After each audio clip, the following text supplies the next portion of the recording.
Decide कर लेंगे ना, हमारे हाथ में ही होगा ना, जो भी हमारा प्लान होगा हम डिसाइड कर लेंगे। ठीक हो गया सर। बहुत ज्यादा ये तो वाला कर लेंगे, फॉलो रहने देंगे क्योंकि उसके बेटा ज्यादा अच्छे से समझ आइए। किसकी फिर से बोलना बेटा। सिलेबस बहुत ज्यादा है मेरे ख्याल से, उन्होंने कहा हमारा सिलेबस बहुत ज्यादा है।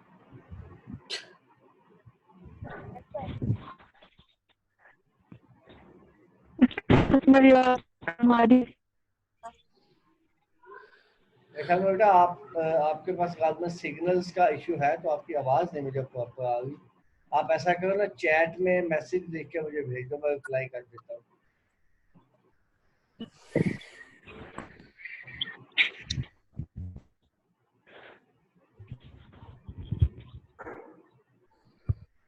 नहीं बेटा अलीशा, आपकी आवाज नहीं आ रही मुझे।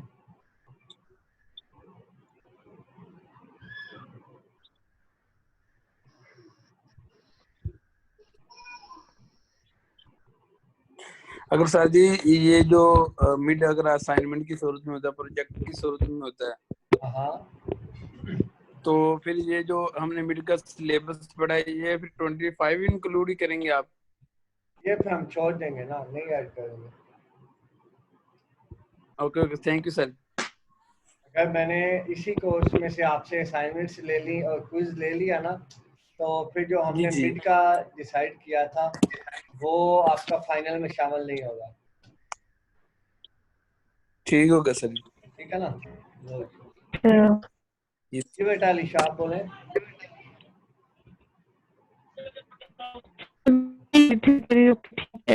असाइनमेंट हो गए तो अब मुझे चैट में मैसेज लिखने बेटा, क्योंकि आपकी ना बिल्कुल आवाज़ की समझ नहीं आ रही, तो आप चैट में काइंडली लिख दो।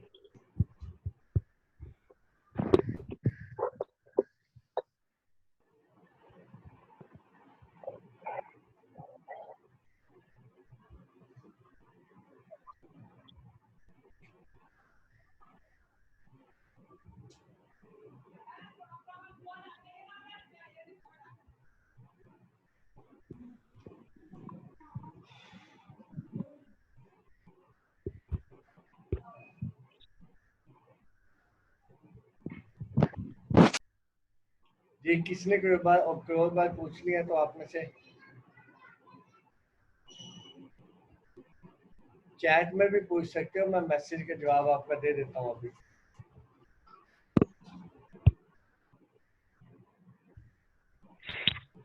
सर हमने ये सुना है कि मैंने सुना है कि आप अगर ओपन बुक क्विज देते हैं, टेस्ट देते हैं, तो वो भी इस तरह से होता है कि अगर हम सामने नोट्स रख के भी देखें ना तो हमें पता नहीं चलेगा ये कहाँ से है। ये आपको किसने कहा कि पता नहीं चलता कहाँ से आया? सर आप देते हैं उसी में से हैं, सिलेबस में से ही है, लेकिन ऐसे घुमा फिरा के देते हैं कि हम बच्चे कंफ्यूज हो जाते हैं। नहीं उसमें ना बेटा वही चीज़ें होंगी, फॉर एग्जाम्पल जैसे हमने जिस तरीके से पढ़ा हुआ है ना, तो अगर तो आपको समझ यस आ सर। गई हुई है, अगर तो आपको टॉपिक की समझ आ गई है, तो आप बहुत आसानी से उसका आंसर लिख लेंगे। असल में ओपन बुक टेस्ट के अंदर जो मेन चीज़ देखी जाती है वो ये देखी जाती है कि क्या इसने कहीं से कॉपी पेस्ट तो नहीं किया, क्या इसने खुद से लिखा है। सो यही चीज़ मेजर, फॉर एग्जाम्पल आपको एक पैराग्राफ दिया जाता है, तो आप कहीं से कॉपी करते हो, वहाँ पे पैराग्राफ पेस्ट कर देते हो, ये फिर आपका आंसर गलत हो जाएगा। हाँ अगर आप उन्हीं सेंटेंस को थोड़ा सा उसकी वर्डिंग चेंज करके आप खुद से हैंड राइटिंग में या सॉरी या अगर आप खुद से उसको लिख देना, खुद से लिखें, खुद से वर्ड पे यस टाइप सर। करें, तो फिर कोई यस इशू नहीं सर। होगा। Okay sir. तो इतने थैंक यू सर। इस तरह से हाँ इतनी परेशान होने की जरूरत नहीं है। वही चीजें होंगी, सिर्फ उसमें मेन जो चीज चेक करने वाली होती है ना वो यही होती है कि आप जो है ना क्या उसको बोलते हैं, जो कॉपी पेस्ट ना हो, कॉपी पेस्ट ना अपने करें। हाथ से यस लिखा। यस सर, बात को समझ के ओके तो सर। फिर लिखते हैं, कॉपी पेस्ट ना हो। ठीक है सर, थैंक यू। हाँ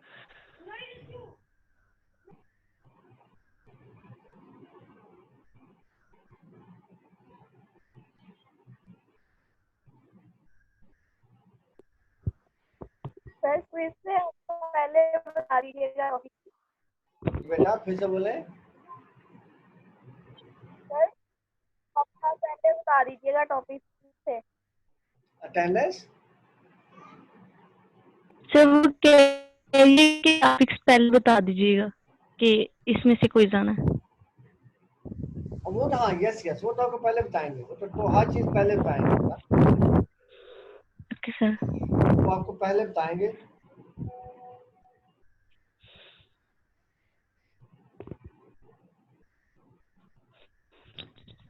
सब यही बच्चे हैं, पढ़ाना शुरू करें।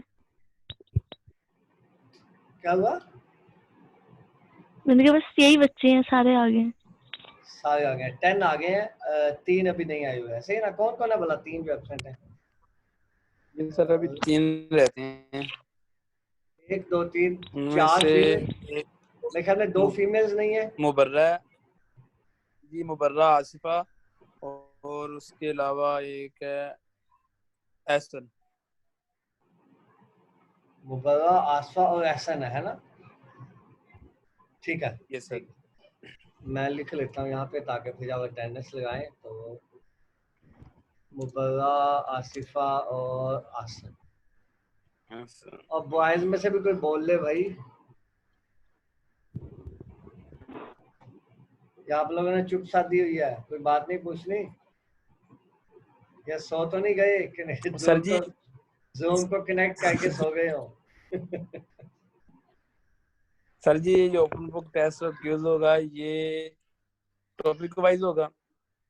ये यार मैक्सिमम 2 होंगे, ठीक है, एक में हम कुछ 2 या 3 या 4 टॉपिक एक में रख लेंगे, 3 या 4 टॉपिक दूसरे में रख लेंगे, या हो सकता हम एक ही लें, डिसाइड कर लेंगे ना। ये अभी इस वीक सर में ये एक ही सही है। एक टफ हो जाएगा सर जी, 2 कर दें हम। हाँ चलें 2 नहीं कर सर, आप लेते हैं, 2 करते हैं।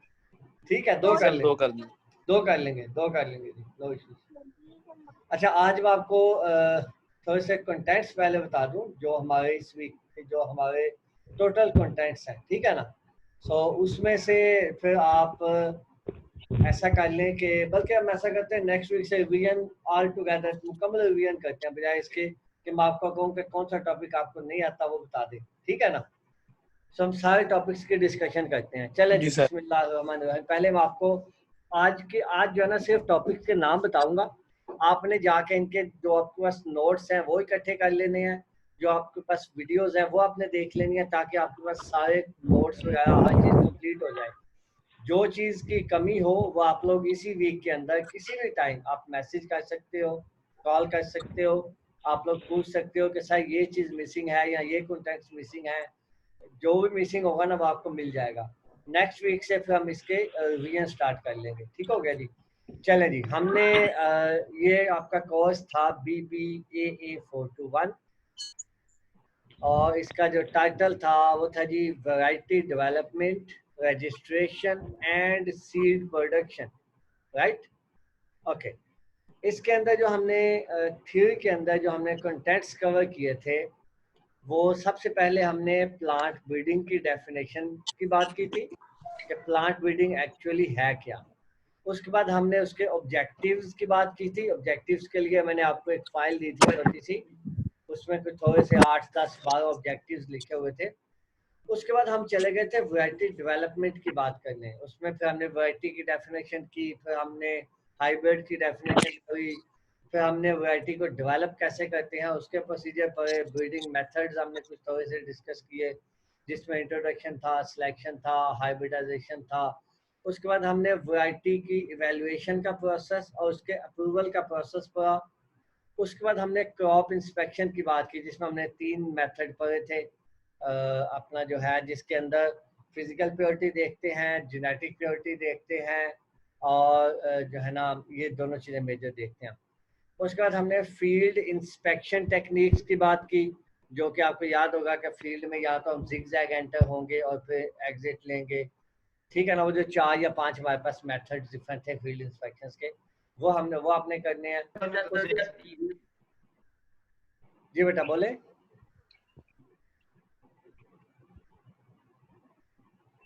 ओके, उसके बाद है जी हमने सर्टिफिकेशन एंड रजिस्ट्रेशन के रूल्स जो हैं वो हमने पढ़े। उसके अंदर आपको मैंने बताया था कि अगर वैरायटी अप्रूव करवानी हो उसमें कितना टाइम लगता है, प्रोसेस क्या है, हाइब्रिड के लिए क्या प्रोसेस है, अगर आपने कोई इंपोर्ट की है वैरायटी, उसके लिए क्या प्रोसेस है। इसके अलावा आपने नर्सरी रेज करनी है, उसके लिए क्या प्रोसेस है। सीड बिजनेस करना है, उसके लिए क्या प्रोसेस है। तो वो सारे प्रोसीजर्स आपको मैंने बताए थे, वो आप लोगों ने करने हैं। उसके बाद है जी रोल ऑफ पॉलिनेटिंग एजेंट्स। तो इसका मतलब हमने थोड़ा सा डिस्कस किया था, ये ज़्यादा लेंथी नहीं था, छोटी सी टॉपिक थी कि जो पॉलिनेटिंग एजेंट्स हैं, ऐसे हनी बीज हैं, ऐसे ही डिफरेंट बीटल्स हैं, इस ऐसे ही स्मॉल बर्ड्स भी समटाइम्स जो है ना पॉलिनेटिंग एजेंट के तौर पे काम करते हैं। तो इनका एक्चुअली रोल क्या है। उसके बाद हमने बात की हाइब्रिड और ओपन पॉलिनेटेड वैरायटीज़ को हमने डिस्कस किया, क्या इनमें डिफरेंस होता है, मेन हमने डिफरेंसेस की बात की। उसके बाद हमने hybrid seed production on commercial scale, वो हमने पढ़ा कि क्या कौन से सिस्टम यूज़ करते हैं। ABR उसमें हमने लाइन सिस्टम पढ़ा, उसमें हमने मेल स्टेबिलिटी की बात की।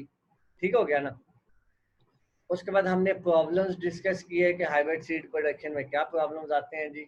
उसके बाद सीड को हार्वेस्टिंग और स्टोरेज की रिक्वायरमेंट्स क्या क्या है। इनका अगर हमने सीड को हार्वेस्ट करना है तो उसमें कितना मॉइस्चर होना चाहिए, क्रॉप कितनी जो है ना वो ड्राई हो चुकी हो, उसके बाद हार्वेस्ट करेंगे। और अगर स्टोर करना है तो टेम्परेचर कितना रखना है, ह्यूमिडिटी कितनी रखनी है, वो चीज़ें हमने डिस्कस की थी। उसके बाद हमने क्लासेस ऑफ सीड्स जो है ना वो पढ़ी थी, जो मैंने आपको बताई थी, 4 थी, पूरी बेसिक सर्टिफाइड और रजिस्टर्ड सीड। उसके बाद है जी कि सीड सर्टिफिकेशन और रजिस्ट्रेशन की नीड क्यों है, उसके मुतलिक हमने बात की थी कि अगर ये हम सीड सर्टिफिकेशन ना करें तो जो डिफरेंट इंडिविजुअल्स हैं वो जो है अपना व्हाट यू कैन से कि अगर हम रजिस्ट्रेशन ना करवाएं तो फिर तो कोई भी बंदा फ्रैडुलेंट सीड किसी भी किस्म का किसी भी फार्मर को दे सकता है अपने नाम से, और किसी दूसरे की वैरायटी भी कोई भी पर्सन यूज़ कर सकता है। सो इसके लिए उसको जो जो इसकी नीड्स थी, इसके अलावा और भी पॉइंट्स थे वो हमने डिस्कस किए थे। उसके बाद है जी हमने डस्ट की बात की, डिस्टिंक्टिवनेस, यूनिफॉर्मिटी एंड स्टेबिलिटी। और उसके साथ ही हमने VCU की बात की, अपना value for cultivation and use. ठीक है जी। सो उसके हमने बात की। उसके बाद हमने रिलीज ऑफ वैरायटी के अंदर क्या लेजिस्लेशन हैं, लॉ क्या कहता है, कौन से कवानीन हमारे पास अवेलेबल है, उनकी हमने बात की, जो आपको मैंने मुकम्मल सीड एक्ट 1976 के अकॉर्डिंग जो हमने सारी डिस्कशन की थी वो थी। उसके बाद है जी के breeding crops for biotic and abiotic stress and climate change. So इसके अंदर भी मैंने आपको स्लाइड्स भेजी थी, बायोटिक और एबायोटिक स्ट्रेस रेजिस्टेंस और क्लाइमेट चेंज के अंदर क्या क्या चीज़ें आती हैं और कैसे हम ब्रीडिंग करते हैं बायोटिक के लिए और एबायोटिक के लिए। इसमें हमने स्ट्रेसेस की टाइप्स पढ़ी पहले, और उसके बाद हर टाइप का इफेक्ट पढ़ा, और उसके बाद हर टाइप के मतलब हमने डिटेल में डिस्कशन की। ओके जी। उसके बाद आ गए हमारे एक्ट। 4 हमने एक्ट डिस्कस किए, 2 इंडियन थे, जैसे कि variety protection and farmer act, ये भी इंडियन है। और सेकंड हमने पढ़ा दी बायोलॉजिकल डाइवर्सिटी एक्ट। इन दोनों की वीडियोस जो है वो यूट्यूब पे मौजूद है। उसके बाद आ गया जी प्लांट ब्रीडर्स राइट्स, और प्लांट ब्रीडर्स राइट्स के साथ सीड एक्ट 1976 मैंने आपको डिस्कस किया। इनका बैकग्राउंड, इनकी नीड, रिक्वायरमेंट, एडवांटेज और डिसएडवांटेज, ये मेन पॉइंट्स हमने इसके अंदर से डिस्कस किए थे। इनको ज़्यादा डिटेल में आपने नहीं करना है, स्लाइड्स के अंदर जो चीज़ें बस आपने वही करनी है। उसके बाद आ जाती है हमारे थ्योरी के कंटेंट से। अब आ जाए थोड़ा सा प्रैक्टिकल की तरफ। तो अगर हम प्रैक्टिकल की बात करें तो सबसे पहले हमने फ्लावर की बात की, तो फ्लावर क्या होता है। उसके बाद हमने फ्लावर के स्ट्रक्चर की बात की, उसके अंदर मैंने आपको रोज़ का फ्लावर दिखाया था, वीट का फ्लावर हमने देखा था, ऐसे ही और हमने ग्रास फैमिली के एक और फ्लावर भी देखे थे। सो उसके बाद आ जाती है जी इमस्कुलेशन एंड पॉलिनेशन टेक्निक्स। सो इसके अंदर मैंने आपको वीट के अंदर इमस्कुलेशन करके दिखाई, और फिर आपने पॉलिनेशन भी हमने की उसके अंदर, जिसका मैंने आपको कहा था कि आपने एक एक स्पाइक लेके अपनी कॉपीज में भी लगाना है। उसके बाद रॉगिंग प्रैक्टिसेस की हमने बात की। रॉगिंग का मतलब है कि ऐसे प्लांट्स को फील्ड में से निकालना जिनका कोई भी ताल्लुक नहीं है हमारे रिक्वायर्ड प्लांट के साथ, या जो हमारे प्लांट्स हैं उनके साथ उनका कोई ताल्लुक नहीं है। सो वो प्रैक्टिसेस जो है वो रॉगिंग प्रैक्टिसेस कहलाती हैं। उसके बाद हमने फील्ड लेआउट की बात की कि फील्ड का लेआउट जो है वो किस तरीके से हमने बनाना, हमें जो है ना वो हम डेवलप कर सकते हैं, उसके मतलब हमने डिस्कशन की। उसमें हमने डिज़ाइंस की बात की। उसके बाद डिस्क्रिप्टर्स की हमने बात की, 2 क्रॉप्स के मेजर हमने डिस्क्रिप्टर्स किए, वीट के किए, और उसके बाद हमने कॉटन के राइस के का किए और कॉटन का किया, ठीक हो गया ना। तो ये हमने डिस्क्रिप्टर किए। उसके बाद हमने डाटा रिकॉर्डिंग की बात की। सो डाटा रिकॉर्डिंग के लिए मैंने आपको एक फाइल भेजी थी, छोटी सी फाइल थी, उसमें डिफरेंट क्रॉप्स के डिफरेंट ट्रेड्स के मुतालिक बात थी और उनके डाटा हमने कैसे लेना है उसकी बात थी।